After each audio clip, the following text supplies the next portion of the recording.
The sky was on fire.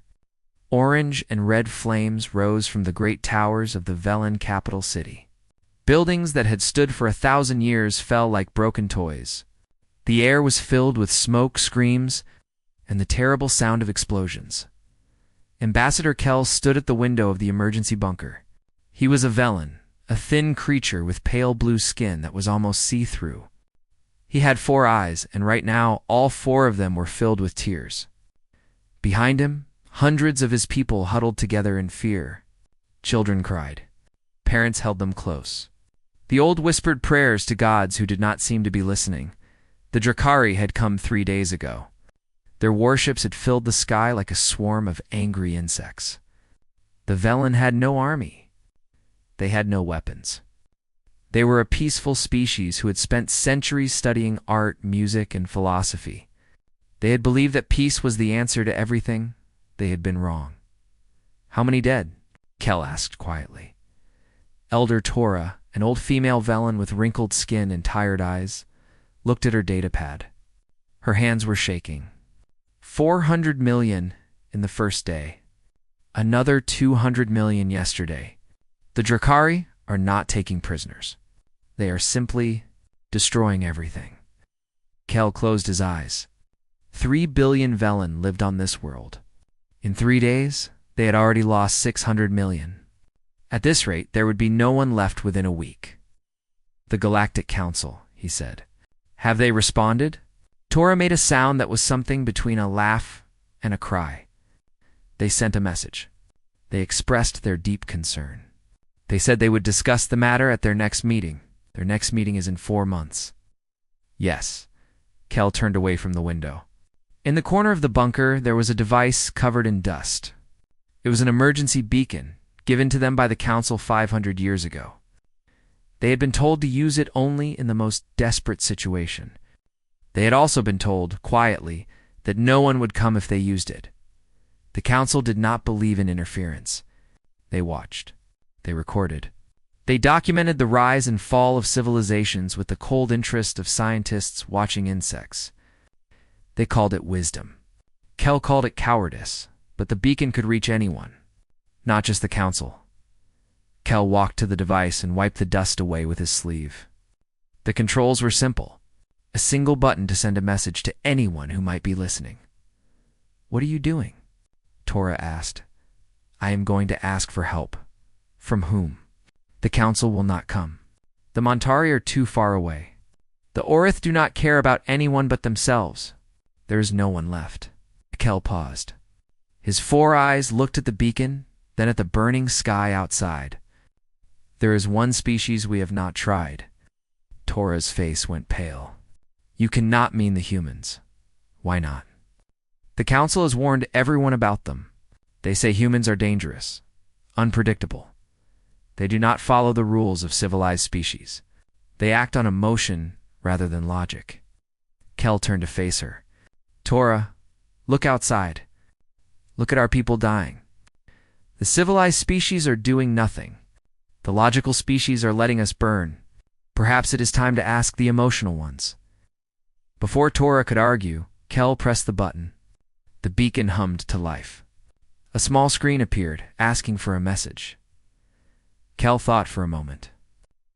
Then he spoke, and his words were recorded and sent out into the darkness of space.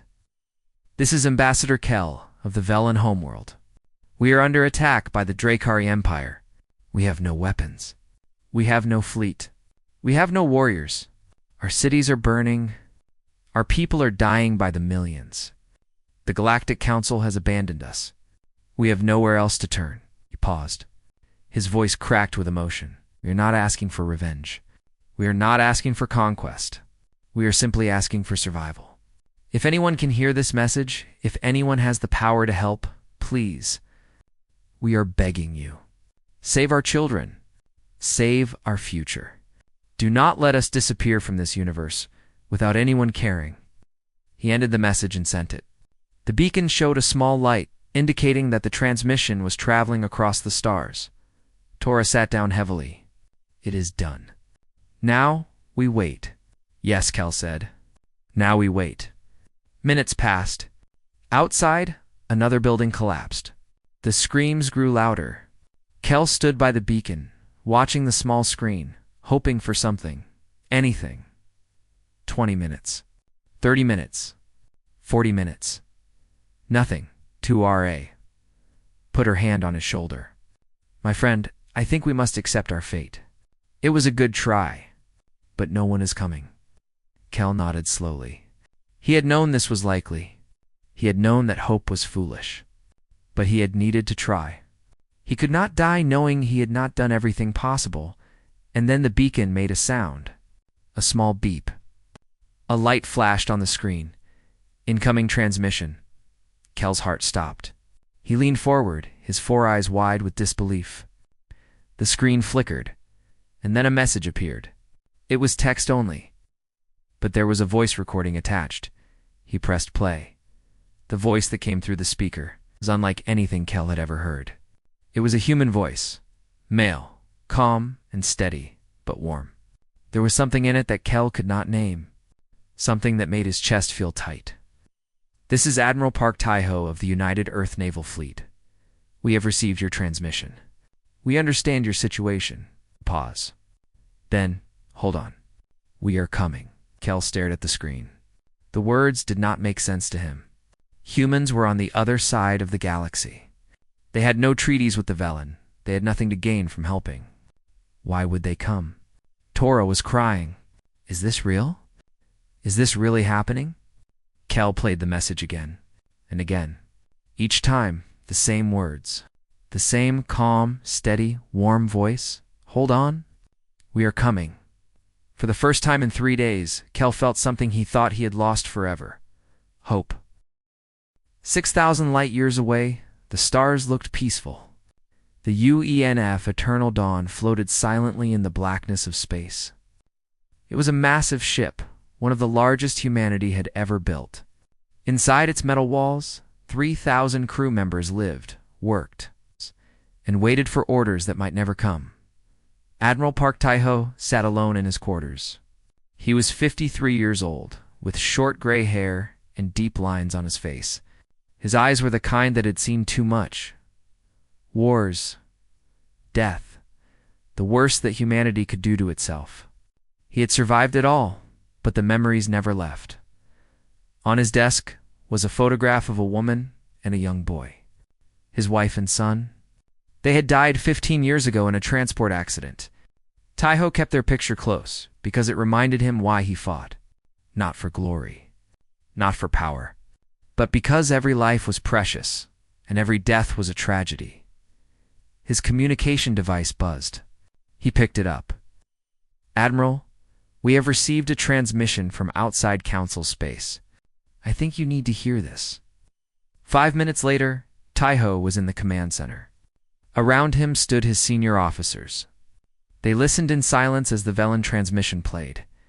When it was finished, no one spoke for a long moment. Lieutenant Kong Nari, the youngest officer in the room, wiped her eyes. She was only 24 years old, with a soft face that looked too gentle for military life. But she had graduated top of her class, and Tai-ho knew she had more courage than officers twice her age. 3 billion people, she whispered. They are killing 3 billion people. General Beek Sunwoo, a big man with broad shoulders and a scarred face, crossed his arms. The Drakari are not playing games. They have 800 warships in that sector. We have nothing close to that number in the Council.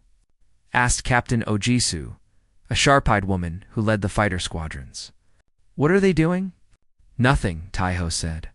As always, Council was a gathering of the oldest and most powerful species in the galaxy. They had created laws, established trade routes, and maintained what they called peace for thousands of years. But their peace was a lie. They simply let the strong eat the weak and called it natural order. Tai-ho had hated them from the first day humanity made contact. They had looked at humans like they were insects, young and foolish and destined to fail. They had warned other species to stay away from Earth. Humans were too emotional, they said, too unpredictable, too willing to fight for things that did not benefit them, as if caring about others was a weakness. How fast can we mobilize? Tai-ho asked. Commander Yoon Hana stepped forward. She was the fleet commander, second only to Taiho himself. She was 40 years old, with cold eyes and a voice like steel. But Taiho knew that beneath her hard surface was a heart that burned with justice. If we push hard, we can have 147 ships ready to jump in 72 hours. That is not enough, Sunwoo said. The Drakari have more than 800. We would be outnumbered 5-1. Then we will fight smarter, Jisoo replied. Sunwoo glared at her. This is not a game, Captain. This is not a training exercise. If we go there, people will die. Our people. People are already dying, Taiho said quietly. Everyone turned to look at him. The Admiral stood up and walked to the large window that showed the stars outside. He thought about his wife, his son, all the people he had failed to save over the years. He thought about the Velen children huddling in fear while their world burned. He thought about the Council, sitting in their comfortable chambers, watching civilizations die like it was entertainment. I did not join this fleet to watch, he said. I did not spend 30 years of my life preparing for war so that I could stand by while innocent people are murdered. He turned to face his officers. Know the risk. I know we might not all come back, but some things are more important than survival. Some things are worth dying for. He looked at each of them in turn. Nari with tears still in her eyes. Sunwoo with his jaw tight. Jisoo with fire in her gaze. And Hannah calm as always, waiting. I am not ordering anyone to come, Taiho said. This is a choice. If you want to stay, I will not blame you. But I am going, and I am going to save as many of those people as I can. Hannah was the first to speak. I am with you, Admiral, Jisoo nodded. My pilots are ready. Sunwoo sighed heavily. Then he smiled just a little. Someone has to keep you idiots alive. I am coming too. One by one, every officer in the room agreed. And when the message went out to the rest of the fleet, asking for volunteers, the response was overwhelming. Every single ship agreed to join. Within hours, the fleet was preparing to jump. Engineers worked through the night. Pilots checked their fighters. Soldiers loaded their weapons. The entire ship hummed with energy and purpose. Lieutenant Nari stood at a window, watching the stars blur as the jump sequence began. She had never been in real combat. She had never seen anyone die. She was scared, more scared than she had ever been in her life. But when she closed her eyes, she heard the Velen transmission again. The fear, the despair, the tiny spark of hope. Please save our children. She opened her eyes. Her fear was still there, but it was smaller now. Something else had taken its place. Something stronger. Determination. Hold on, she whispered to the stars. We are coming. The fleet jumped. 147 ships vanished into the light, racing across the galaxy toward a world they had never seen, and to save a people they had never met. Because that was what humans did. General Voss stood on the bridge of his command ship, the Drakari Wrath. He was massive, even for a Drakari. His scales were dark green, almost black, and his yellow eyes glowed with cruel pleasure. Behind him, his officers worked at their stations. Coordinating the destruction of another Velen city, Voss had conquered 36 worlds in his career. He had crushed rebellions, burned cities, and watched entire species beg for mercy at his feet. The Velen were just another number, another weak species that had failed to become strong. In his mind, they deserved to die. That was the law of the universe. The strong survived. The weak did not report, he growled. 80% of the northern continent is under our control, his tactical officer said. Estimated enemy casualties are now at 900 million. Resistance is almost zero. Voss smiled, showing rows of sharp teeth. Excellent. Tell the bombing wings to focus on the southern cities. I want this finished by tomorrow. He turned back to the window, looking down at the burning planet below. The fires were beautiful in their own way, like art, the art of destruction. And then every alarm on the ship screamed at once. Voss spun around. What is happening? His tactical officer's face had gone pale. His claws were shaking as he looked at his screen. General, We are detecting hyperspace signatures. Multiple signatures. They are emerging from jump space directly ahead of our fleet. How many ships? Council reinforcements? No, sir. The configuration does not match Council vessels. It does not match any known species in our database. The officer paused, his voice trembling. Wait, I am getting an identification now. Sir, they are humans. Voss stared at him. Humans. Those primitives from the Outer Rim. Yes, sir. 147 warships. They are in attack formation. For a moment, Voss could not speak. Humans were supposed to be weak. They were supposed to be isolated. They had no alliances, no treaties, no reason to be here. What were they doing 6,000 light-years from their home? Open a channel, he ordered. I want to talk to whoever is leading this foolish expedition. The screen in front of him flickered, and then a face appeared. It was a human face. Male, with gray hair and calm eyes. He wore a dark military uniform with symbols Voss did not recognize. Behind him stood other humans, all of them watching silently. I am General Voss of the Dracari Empire, Voss said. Who are you, and why are you interfering with our conquest? The human did not blink. I am Admiral Park Tai-ho of the United Earth Naval Fleet, and I am here to give you one chance to leave. Voss laughed. It was a deep, rumbling sound that echoed through the bridge. His officers laughed with him. The idea of humans threatening the Dracari was the funniest thing he had heard in years. Leave. You want me to leave? He leaned forward, his yellow eyes burning with amusement. Human, do you know who I am? I have destroyed 36 worlds. I have 800 warships under my command. You have less than 200. What makes you think you can threaten me? The Admiral's expression did not change. The Velen people have done nothing to you. They have no weapons, no army, no way to defend themselves. You are murdering innocent civilians by the millions, as Voss said. I am. That is what war is. Human. That is what power is. The weak exist to be destroyed by the strong. It has always been this way, not anymore. The words were spoken quietly, but something in the Admiral's voice made Voss stop laughing. There was no fear in those eyes. No uncertainty. Only a cold, absolute determination that sent a strange chill down Voss's spine. You have 30 minutes to withdraw your forces from this system, the Admiral said. If you refuse, we will remove you by force. Voss bared his teeth. You are insane. Do you not see the numbers? 800 against 150. I will crush your fleet like insects beneath my feet. The Admiral tilted his head slightly. Then you should have brought more. The screen went black. Voss stood there for a moment, his mind trying to process what had just happened. Then he turned to his officers, his face twisted with rage. All ships, battle formation. I want those humans destroyed. Every single one of them. The Dracari fleet began to move. 800 warships, each one bristling with weapons, formed a massive wall of destruction. They had conquered dozens of species with this fleet.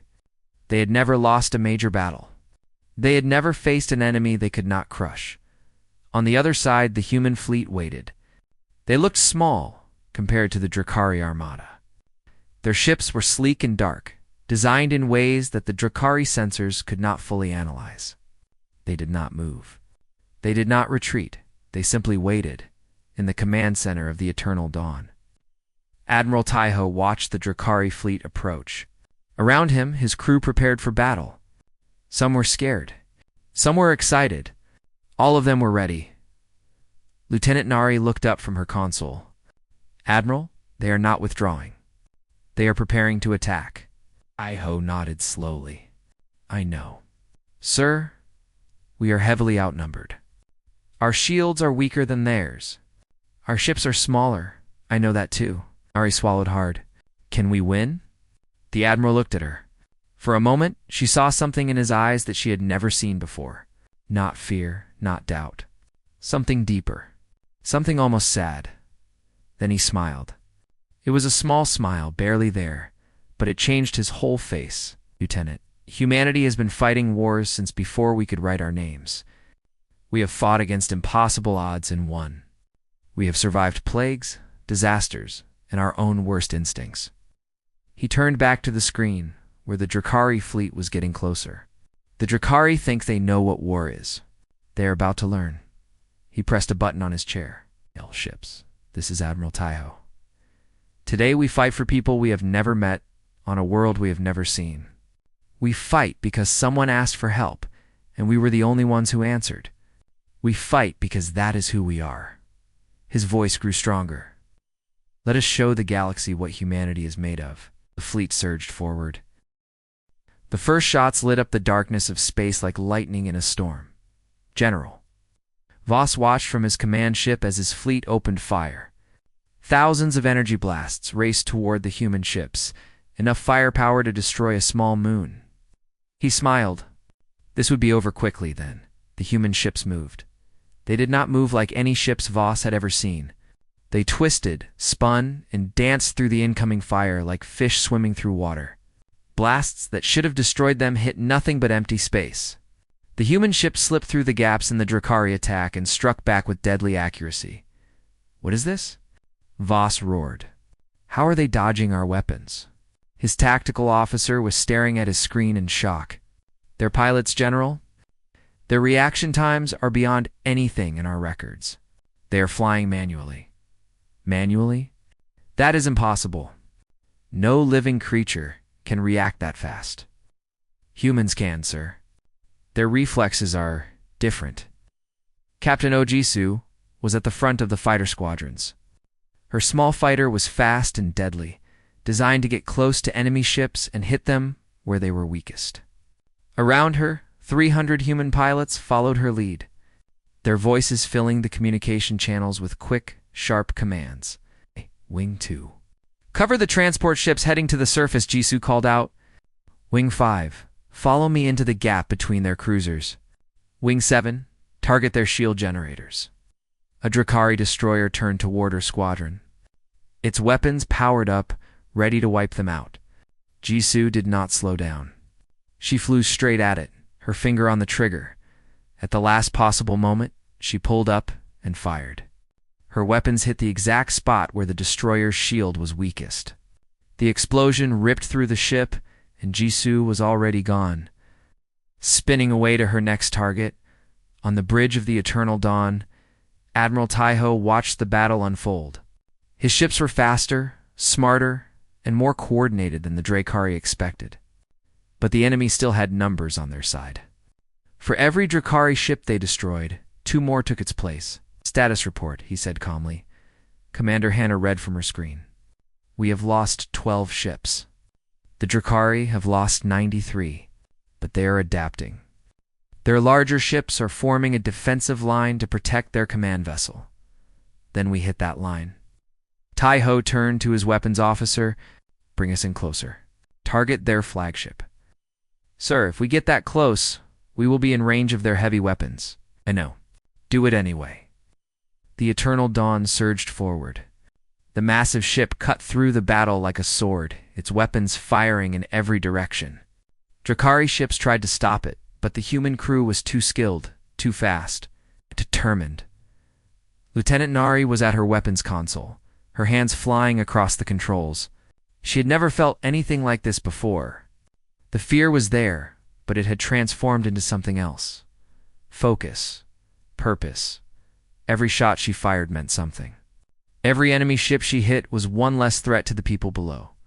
A Drakari cruiser exploded directly in front of him, and for a moment, the screen went white with light. When Nari could see again, the path to Voss's flagship was clear. Admiral, we have a shot, she said. Take it. The Eternal Dawn fired its main weapon. A beam of pure energy crossed the distance in less than a second and struck the Drakari Wrath directly in its engines. The massive ship shook, fire erupting from its rear sections. On the surface of Velen Prime, ground troops had arrived. Sergeant Wang Doyon led his squad through the ruins of a Velen city. The streets were filled with rubble, smoke, and the bodies of those who had not escaped in time. It was worse than anything he had seen in training. Worse than anything he had imagined, But there was no time to feel sick. There was no time to grieve. He had a job to do. Contact ahead, one of his soldiers reported. Drakari patrol, 20 meters. Doyen raised his hand, signaling his squad to stop. He peered around a broken wall and saw them. 5 Drakari soldiers, their weapons raised, moving toward a collapsed building where heat signatures showed civilians hiding inside. On my mark, Doyen whispered. 3, 2, 1. Mark. His squad opened fire. The Drakari were fast and strong, but they were not prepared for the precision of human combat training. In seconds, all 5 were down. Doyen ran to the collapsed building and pulled away the rubble. Inside, he found a group of Velen children, therefore eyes wide with terror. Behind them was an elderly Velen female, her body placed between the children and the entrance. She had been ready to die to protect them. "It is okay," Doyen said, holding up his empty hands. "We are here to help. We are going to get you out of here." The elderly Velen, whose name was Mira, stared at him. She had never seen a human before. She had heard stories, of course. The council said humans were dangerous and unpredictable. But this creature in front of her did not look dangerous. He looked tired, dirty, and kind. "Why?" she asked, her voice cracking. "Why did you come? You do not know us. We have nothing to offer you." Dojen knelt down, so he was at her level. His face was covered in dust and sweat, and there was blood on his armor that was not his own. But when he smiled, it was the warmest thing Mira had ever seen. "'Cause someone had to," he said simply. Above them, the sky that had been filled with Drakari bombers was now burning with explosions. Human ships chased the enemy, protecting the evacuation transports that were lifting thousands of Velen civilians to safety in orbit. General Voss screamed with rage as his fleet fell apart around him. His flagship was crippled. His commanders were dead or fleeing. For the first time in his life, he was losing. "Retreat." He finally ordered, "All ships, fall back." Retreat. The Drakari fleet broke. Ships that had terrorized dozens of worlds now fled like frightened animals, jumping into hyperspace to escape the humans who had torn them apart. Admiral Taiho watched them go. His face showed no triumph, no celebration, only exhaustion and a deep, quiet satisfaction. Sir Nari said softly, "We won." Taiho nodded. "We won this battle. But the war for these people is just beginning." He looked down at the planet below, where fires still burned, but evacuation ships were landing everywhere. "Contact the surface. Tell them the sky is clear. Tell them they are safe." When the message reached the ground, when the Velen realized that the nightmare was over, they wept. They fell to their knees and cried tears of relief and gratitude and disbelief. Ambassador Kell stood in the ruins of his city, looking up at the human ships that filled the sky. Ships that had come from the other side of the galaxy. Ships crewed by beings who had no reason to help except that they had been asked. He thought about his desperate message. Sent into the darkness with no hope of an answer, they had answered, they had come, and they had saved everything. The Galactic Council chamber was enormous. It floated in space near the center of the galaxy, a station built thousands of years ago to host the most powerful species in known space. Golden light filled the vast hall, and representatives from hundreds of worlds sat in their designated seats, waiting today. They had gathered to discuss the humans. The council head was a being called the Orvith, a creature made of pure energy that shifted between colors as it spoke. It had led the council for 600 years. In all that time, no species had ever challenged its authority, until now. Admiral Park Taiho walked into the chamber alone. He wore his formal uniform, dark blue with silver markings. He carried no weapons. He had no guards. He walked slowly, his footsteps echoing in the silence, until he stood in the center of the room, with every eye watching him.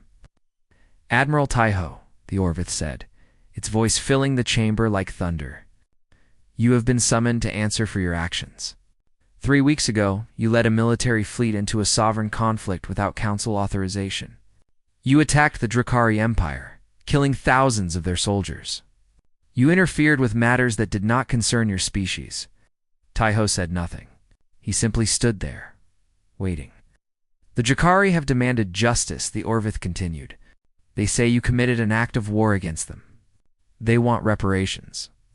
They want punishment. What do you have to say for yourself? For a long moment, Taiho did not speak.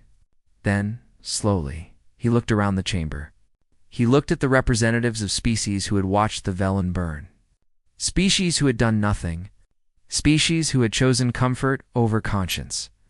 I have a question, he said finally. Where were you? The Orvith flickered with surprise. Excuse me? The Velen sent a distress signal. They begged for help. 3 billion lives hung in the balance, and you did nothing. Taiho's voice was calm, but it carried to every corner of the room. Where were you when their cities burned?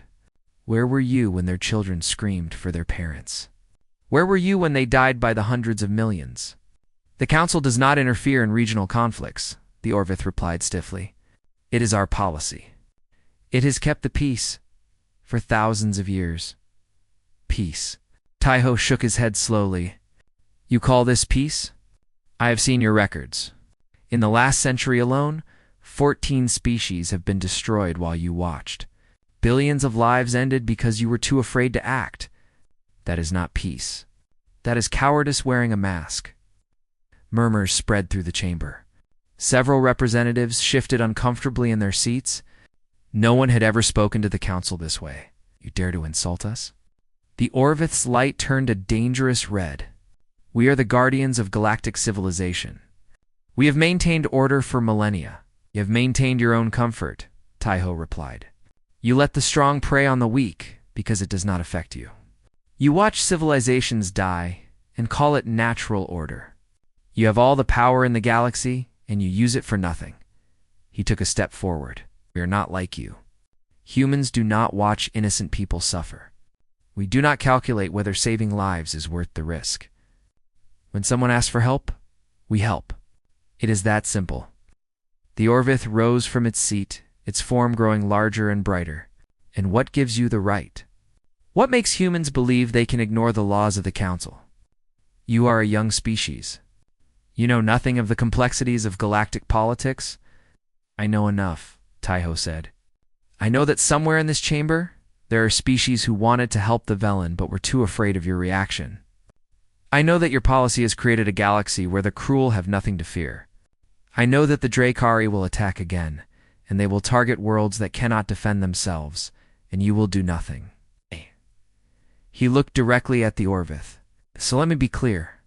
Humanity will not follow your policies. We will not watch genocide happen in silence. We will protect those who cannot protect themselves, wherever they are, whoever they are. And if that makes us your enemy, then so be it. The chamber erupted. Representatives shouted, some in anger, some in support. The Orvith flashed with fury, demanding order. But Taiho simply turned and walked out, his footsteps steady and unhurried. He did not look back. On Velen Prime, reconstruction had begun. Human engineers worked alongside Velen builders to repair the damaged cities. Medical teams treated the wounded. Food and supplies arrived daily from Earth. Soldiers stood guard at the borders. Watching for any sign of Drakari return, Commander Yoon Hannah oversaw the operation from a temporary command center in the capital. She had not slept more than 3 hours a night since they arrived. There was too much to do. Too many lives depending on them. One afternoon, Ambassador Kell came to see her. He looked different than when she had first seen his image on the distress transmission. Less afraid, more alive. Commander, he said quietly, may I speak with you? Hannah set down her datapad. Of course. Kell walked to the window. Outside, Velen children were playing in a rebuilt park. Some of them were laughing. It was the first laughter the planet had heard in weeks. I have been trying to understand, Kell said. Your fleet traveled 6,000 light years. You lost 31 ships. Nearly 2,000 of your people died in the battle. And for what? We cannot pay you. We cannot offer you technology or resources. We are just a small, weak species that the galaxy had already forgotten. He turned to face her. Why did you really come? Hannah was quiet for a moment. She thought about all the reasons she could give. Political advantage. military strategy, long-term alliance building. All of them were true, in a way. But none of them were the real answer. When I was a child, she said finally, my grandmother told me a story. She said that thousands of years ago, humans lived in small villages. They were weak and alone, surrounded by dangers they could not fight. But they survived because when one village was attacked, the others came to help. Not because they expected payment.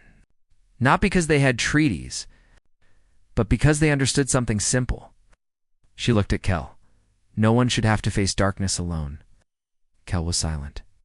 His 4 eyes glistened with tears. We did not know, he whispered. We thought we were alone in the universe. We thought no one cared whether we lived or died. But you came.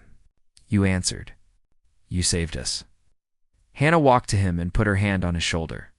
You are not alone anymore. Across the galaxy, word of what humanity had done spread like fire.